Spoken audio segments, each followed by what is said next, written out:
Dani Pedrosa, ¿cómo estás? Bienvenido a Dazón, ¿cómo estás? Hola, muy bien, gracias. ¿Y vosotros? Bien, aquí hablando un poco de motos, porque la temporada no ha empezado de manera oficial, es decir, no han empezado las primeras carreras, pero sí los primeros test y hemos pensado, uno, hablamos con Dani, que es probador de KTM y que nos puede contar de primera mano las primeras sensaciones que ha tenido, y dos, te, te vas a estrenar o se va a estrenar Izaskun, te dejo que seas tú la maestra de ceremonias, se va a estrenar este año Dani en una faceta nueva, ¿no? Sí, de comentarista en DAZN, sí, ya teníamos un equipazo, ahora ya es equipo de campanillas, como le gusta decir a Ernest Riveras, a nuestro comentarista, que yo creo que es el que más va a poder disfrutar, ¿no?, de tener a Dani ahí sentado a su lado. Cuando llegó el año pasado Jorge Lorenzo al equipo decíamos, qué privilegio es tener la visión de alguien que hace, antes de ayer, ¿no?, por decirlo así, estaba subido a una MotoGP, pero es que ahora yo creo que encima Dani ni tan siquiera casi se ha bajado. Como tú dices, ha estado en los test de pretemporada. Este año además va a hacer un wildcard Sí, en en Jerez, con lo Jerez. cual es todo un privilegio. ¿Cómo te sientes, Dani, ante este nuevo reto? Tú has tenido que afrontar muchos a lo largo de tu carrera, subido encima de la moto. Este nuevo reto de formar parte del equipo de Dazón y comentar las carreras en directo, ¿cómo está siendo la aproximación a este nuevo reto? Bueno, con ilusión, lo primero Mm. es lo más importante, porque, bueno, sí, aunque las carreras nunca las he comentado en directo, pero bueno, siempre cuando, por ejemplo, competía, Mm. pues cuando antes de mi carrera miraba Moto 3 o Moto 2, pues quieras que no, estás con los mecánicos, estás con algunos amigos en el circuito y vas comentando la carrera. Evidentemente no del mismo modo, pero siempre vas fijándote en cosas que van pasando, en cosas que pueden pasar, quién está más fuerte, quién no. Y entonces, pues bueno, es ahora intentar ponerlo en el directo y a ver si podemos transmitir a la gente alguna información y algunas emociones.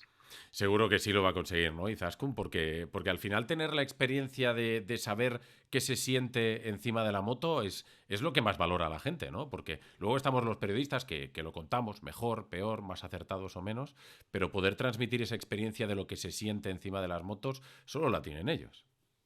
Sí, es una mirada privilegiada, ¿no? Al final él tiene la experiencia, tiene el conocimiento y además eh, lo sabe transmitir. O Ujú. sea, Dani es capaz de luego traducirlo muy bien a la gente que estamos al otro lado, ¿no? Para que entiendas las cosas, ¿no? Para adaptarse al nivel, en este caso, de la audiencia y acercarte un poco más a lo que él ha podido sentir encima de la moto. Y luego encima es lo que dice, o sea, él sigue en activo, él va a seguir pisando los paddock, él sigue en activo no solo como KTM, luego, claro, conoce a un montón de pilotos de la parrilla, con lo cual está en contacto directo con la Mm. esencia todavía de MotoGP. Oye, Dani, antes de ponernos a hablar de motos, de los test de la semana pasada, de lo que se viene, de lo que puede ser la temporada, solo una pequeña curiosidad. Hoy estás entrando en un canal de Twitch, no sé si tú estás muy relacionado con esto o no, si en tu teléfono o en tu tablet o en tu Smart TV tienes la aplicación de Twitch y sabes de qué va esto o es el primer contacto que tienes. Es la primera vez que realmente participo en directo en Twitch, creo que sí, si no me equivoco. Pero bueno, conozco Twitch poco, la verdad es que porque sigo a algunos amigos que tienen el canal y a otros amigos que tienen videojuegos y comparten sus partidas, Ujú. pero poco más. No estoy, me ha pillado bastante de nuevo, digamos. Pues ya viste lo fácil que es, ¿eh? Un teléfono, unos cascos y te puede ver todo el mundo. Venga, Izaskun, entrale tú a Dani y hazle las preguntas importantes sobre lo que se puede venir este año en el Mundial, porque él tiene datos de primera mano de la semana pasada. Sigue siendo tan superior Ducati como parece que hemos visto en los test de Sepang. O sea, tú dirías que la Ducati, que ya era la motorreferencia, se convirtió en la referencia del año pasado. Este año es incluso mejor, la versión 23. No te puedo decir si es mejor o no. pero lo que está claro es que están superiores en este momento, al menos por este primer test en Sepang, sí lo demostraron. Y después, esos días, yo estuve también en pista Ujú. mirando, entonces sí que parecían muy sólidos en Uy. todo tipo de curvas, todo tipo de partes del circuito en las que, bueno, se les veía muy, muy cómodos. Entonces, bueno, yo creo que se podría decir o se podría confirmar que sí, que están en un estado de forma muy, muy bueno porque la moto parece sólida. Ujú. A diferencia, no sé, Dani, si a diferencia de la Fórmula Uno, donde los equipos muchas veces en pretemporada guardan mucho y hasta que no llega la primera carrera, casi que el primer entreno oficial, no acabas de poder saber cuál es el orden en realidad en cuanto a potencial de los equipos. No sé si en MotoGP se guarda tanto o no se guarda tanto. ¿Tú crees que va a haber mucho salto, mucho cambio, mucha evolución del test de la semana pasada al test que viene y al arranque de temporada? Yo creo que lo que pueden haber son cambios de posición, es decir, el orden en el que han quedado, por ejemplo, en este test o que puede quedar en el próximo test, puede ser todavía diferente en la primera carrera o en la segunda, en la tercera, porque no por un tema de, digamos, cómo se comportan las motos, Ujú. pero sí cómo se comportan los pilotos, en el sentido de que hay pilotos que los test, aunque se esfuerzan al máximo, se sienten más cómodos en carrera o en un fin de semana que en los test, que quizás no les gustan tanto. Y sin embargo, por contra, hay otros pilotos que lo hacen siempre mejor en los test, pero que después en carrera quizá con el ambiente del fin de semana o la presión, etcétera, pues Ujú. no saben poner tan bien esas buenas vueltas y entonces pues el orden cambia, pero en general lo importante es ver que el otro día vimos, creo que del primero al 20 había 8 décimas Sí, sí, o es. 9. Entonces, vamos, que lo que quiero decir es que con un pequeño despiste o con un pequeño mal día estás muy abajo. Dale, Zaskun. Y no, y no sé, con esas mínimas diferencias y también aprovechando lo que dices de que tú has podido verlo en pista, ¿quiere decir que Honda no está tan lejos? ¿Crees que tú sí que te llevas la sensación de que aunque le sigue faltando, uh, no, la distancia no es tan grande? O sea, sí que se puede dar la vuelta a esto o todavía no.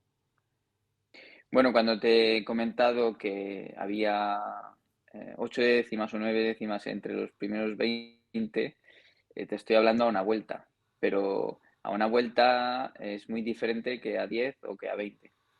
Entonces, una vuelta es evidente que jugándote una carta y poniendo todas tu saber hacer, pues puedes estar muy cerca o relativamente cerca del máximo que te puede dar la moto con los neumáticos y la pista, pero repetirlo todo el tiempo es otra historia y cuando no vas cómodo es más complicado. Entonces, en este punto no vi a mucha gente hacer simulacros, quizá porque tenían otras prioridades en ese momento, pero es difícil de decir si van a tener ese mismo rendimiento a 20 vueltas. Ujú. Dani, ¿cómo está la KTM? Porque, claro, hemos hablado de que Ducati ha dominado estos primeros ensayos de pretemporada, de la situación de Honda, que es complicada en los últimos años, y la gente en España quiere que Honda le dé una buena moto a Marc para que pueda luchar de nuevo por el campeonato, pero tú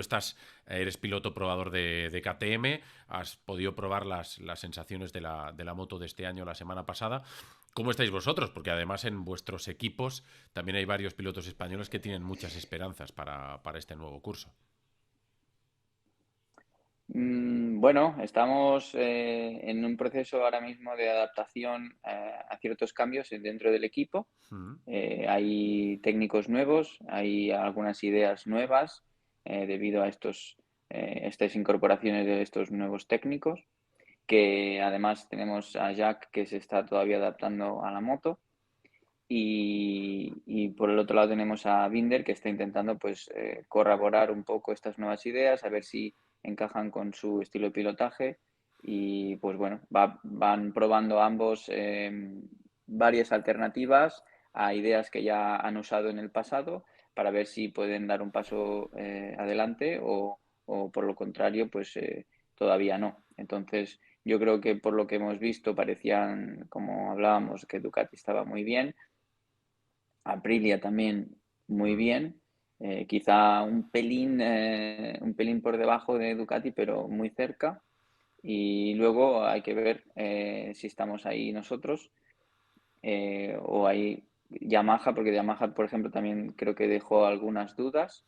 Eh, y bueno, pero aún queda un entrenamiento más y la primera carrera no sabría decirte cuánto. Realmente es un circuito tan difícil que, que es muy de piloto, porque hay muchos puntos ciegos, puntos de medio gas, trazada, la trazada es bastante estrecha, entonces no puedes equivocarte mucho y digamos que es más difícil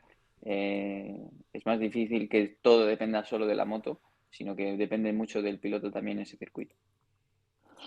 El año pasado ya se decía, ¿no?, que como que había tomado peso, era todavía más importante las sesiones de clasificación, pensando en lo que luego que podían condicionar o incluso reducir al máximo tus opciones en carrera. No sé si este año, Dani, con las carreras al sprint, esa preocupación es todavía más grande para los pilotos, sobre todo para las marcas que no son Ducati o no son Aprilia, que les parece más fácil el tiempo a una vuelta. Lo digo porque Quartararo tenía la sonrisa porque han mejorado en punta, ¿no?, que era uno de sus puntos débiles claramente el año pasado, pero se fue en el fondo preocupado porque no le salía el tiempo con neumático nuevo y eso te condena a la parte de atrás de la parrilla y poca cosa puedes a lo mejor hacer luego en carrera. Y es un poco también, ¿no?, KTM buscando esa explosividad que te permita colocarte bien en parrilla.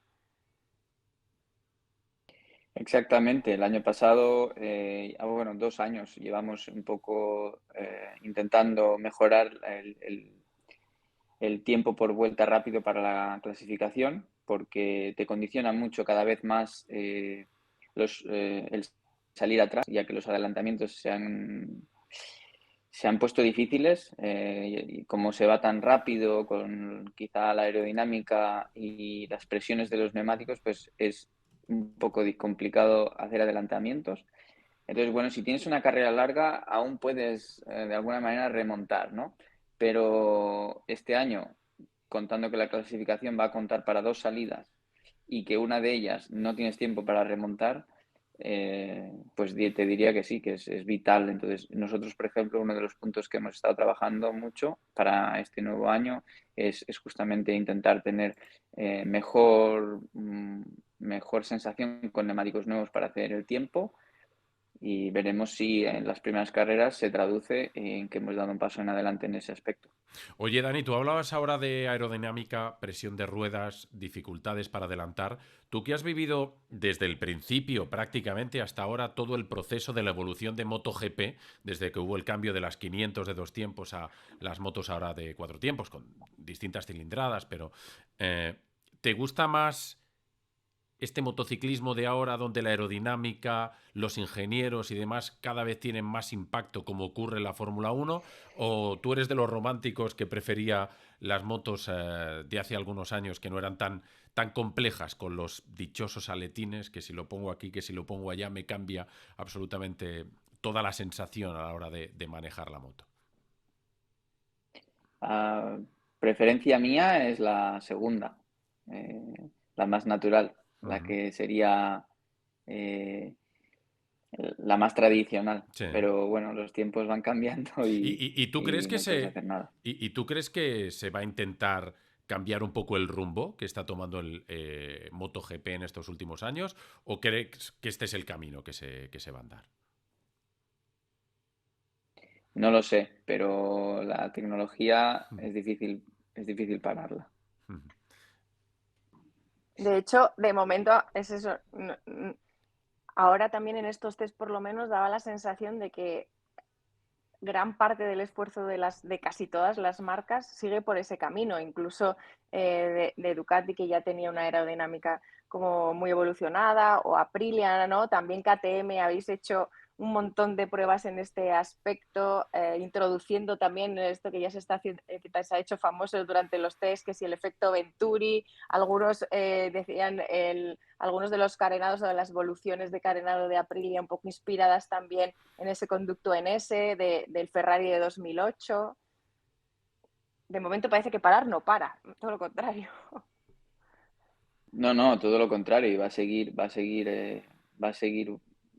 van a seguir buscando qué es lo que mejor aplica a la moto, porque evidentemente hay muchas ideas, hay muchos conceptos que se podrían o que se pueden aplicar, pero no sabemos cuáles son los que realmente en la moto funcionan. No solo los pilotos, sino tanto los ingenieros están aplicando muchas ideas, pero es un poco prueba-error, ya que no es lo mismo un coche que una moto y no hemos visto en ninguna otra categoría del mundo de motos este tipo de esfuerzo tecnológico en cuanto a la aerodinámica. Entonces, yo creo que de ahora en los próximos años aún habrá más cambios en los que veremos cosas y pruebas especiales respecto a la aerodinámica.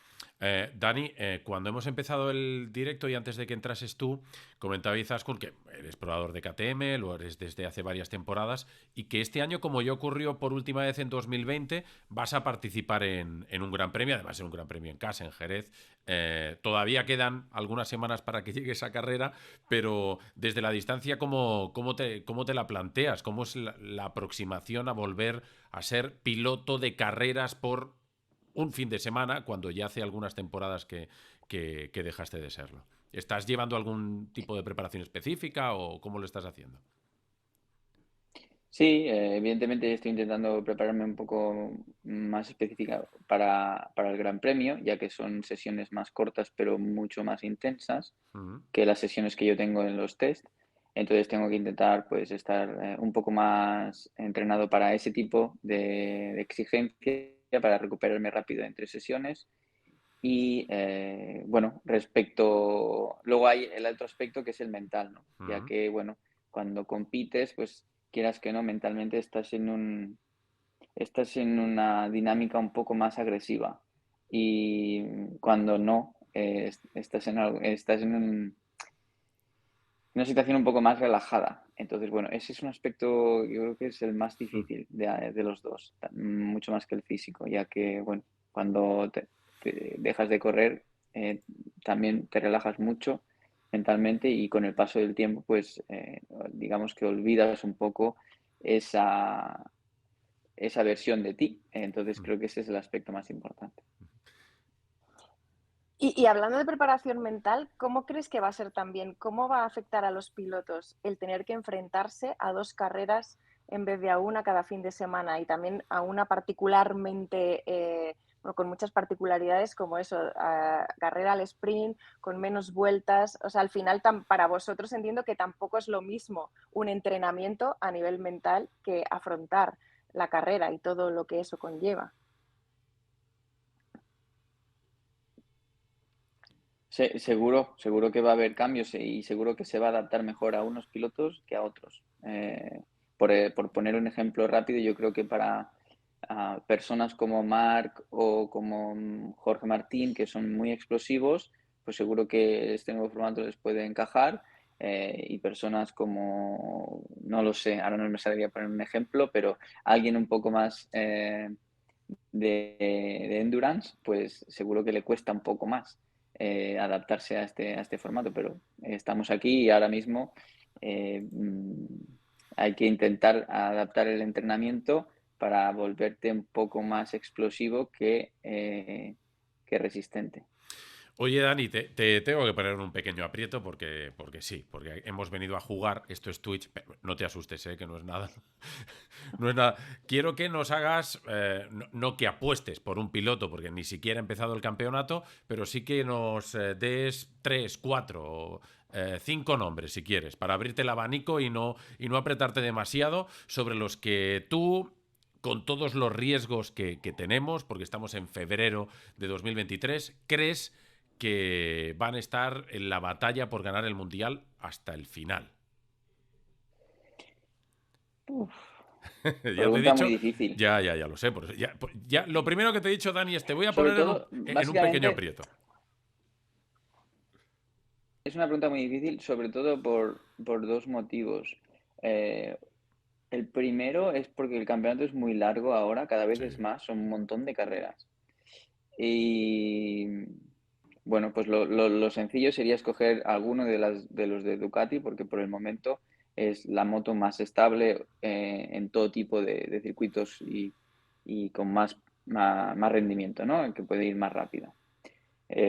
Pero, claro, son tantas carreras que se puede caer, se puede lesionar, puede pasar muchas cosas y puede que después de 5 ya no esté en la lucha por el título, ¿no? Porque si te pierdes una carrera por lesión, no te pierdes una, ahora ya te pierdes dos. Y si están seguidas en el fin de semana, te puedes perder hasta 4 o 6. Entonces, bueno, puedes perder muchos puntos. Si tengo que poner nombres por lo que vi en Malasia, Ahí me gusta, ahora Dani. mismo, Has no sé, entrado, has entrado. uno de los que vi mejor fue Jorge Martín. Caramba. Después Bagnaia, pues porque es el actual campeón y va a intentar defender su campeonato, y pienso que el año pasado fue campeón con un montón de fallos. Eso es algo que no se ha visto, no sé, casi nunca. Entonces, solo con no fallar ya lo va a hacer mejor. Ujú. Y luego tienes a Bastianini, que tiene un gran punto de honor por demostrar su valía, y creo que no se va a arrugar por el hecho de tener al campeón al lado, Ujú. sino más lo contrario, creo que le va a motivar. Así que, de momento, esos tres, por lo que yo vi, parecen muy fuertes. 3 Ducatis, Izaskun? Sí, sí. Yo confío en que el box de Ducati oficial nos regale grandes momentos de esta temporada, porque estoy totalmente de acuerdo con lo que dice Dani. Se va a plantear una pelea bonita, yo creo, entre Pecco y Bastianini. ¿Tienes alguna cosa más para Dani Izaskun? Lo digo porque nos quedan, creo que 5 minutos antes de cambiar de tercio y queremos aprovecharlo, ya que tenemos a un campeón aquí. Bueno, por tener muchas, por ejemplo, a mí me gustaría saber por qué esta vez sí te has animado a ponerte de este otro lado y a unirte al equipo de Dazón. Porque tú mismo siempre no lo has escondido. La prensa a ti, así de salida, mucho, nunca te ha gustado. ¿Por qué te has animado a decir ahora sí, voy a ser comentarista? Bueno, la oportunidad se ha vuelto a abrir, y así como cuando también, también justo al dejar de correr podría haberlo hecho, pero necesitaba también descanso y necesitaba hacer otras cosas. No necesitaba en ese momento engancharme tan rápido. Bueno, pues ha pasado este tiempo y ahora se ha vuelto a abrir esta oportunidad, y al mismo tiempo siempre recibo muchos, no sé, muchos comentarios de gente que querría escuchar y de mí. Entonces, pues bueno, pues he pensado que quizá era un buen momento. Veremos cómo se me da. La verdad es que Seguro que tengo un bien. poco de Seguro incertidumbre. que bien. No sé cómo irá, pero bueno, supongo que como todo, al principio pues estaré un poco más eh, cogiéndole un poco el tranquillo, digamos, a esto. Pero yo, ya sabes, que soy de hablar poco. Bueno, pero esto se trata de disfrutar. A mí me pasa con los exfutbolistas también, yo que narro fútbol. Muchos de ellos eran muy reacios con la prensa en su etapa de futbolistas, el típico que no dio una entrevista en 15 años de profesional. No es tu caso, porque los pilotos de MotoGP dais muchísimas entrevistas a lo largo Oh, de la temporada y que luego qué suerte. se meten en la ¿Ves? televisión. Qué suerte, dice. Demasiadas, ¿no, Dani? Y luego se meten en la dinámica de las retransmisiones y se lo pasan bien. Se trata de fluir. Si tú disfrutas contando las cosas que te llaman la atención de las carreras, la gente disfrutará, porque como decía Izaskun, tenéis un punto de vista que ojalá, que soy un loco de las motos desde pequeño, pues hubiese podido subirme una moto de competición y sentir lo que sentís vosotros. Además, el equipo de DAZN MotoGP es el mejor del mundo, con Ernest, con Izaskun y demás, que los conoces desde hace un montón de años. Sí que seguro que va a ir Sí, bien. con Ernesa ya habéis coincidido desde hace un montón bueno, claro, es que él casi, bueno, sin el casi, ha visto cómo ha ido evolucionando la carrera de Dani, de Sí. Jorge en su momento, les ha visto crecer literalmente. Además te digo una cosa, ahora me van a matar la gente de Dazón porque se me ha olvidado, pero estos reportajes que salieron a final de la temporada pasada, que presentabas tú y Zaskun, donde estaba Jorge Martínez Aspar, Jorge Lorenzo, estaba también Dani, Alex Cribillé, yo los he visto y los he disfrutado un montón y se te veía Dani súper suelto y súper bien, así que esa es la línea, disfrutar y pasarlo bien porque así lo pasaremos todos bien. Pues nada, Dani, El 4 tiempos hay con 4 leyendas, porque ojo, 4 es que tiempos, Dani eso. Pedrosa es leyenda de MotoGP, Jorge Hombre, Lorenzo es leyenda de MotoGP, Alex Cribillé es leyenda de MotoGP, tenemos a Checa también ahí, campeón del mundo de Superbikes, o sea que es un equipazo, la sí, sí, verdad, es un un gusto. equipazo el que tenéis en Dazón. Oye, Dani, gracias por darnos tu tiempo, esta media horita para hablar de motos, tu punto de vista sobre lo que puede ser la temporada de MotoGP, tus primeras sensaciones con la KTM, lo que has visto de Ducati. Y nada, que te vemos en el primer Gran Premio de la temporada en el equipo de Dazón. Gracias a vosotros.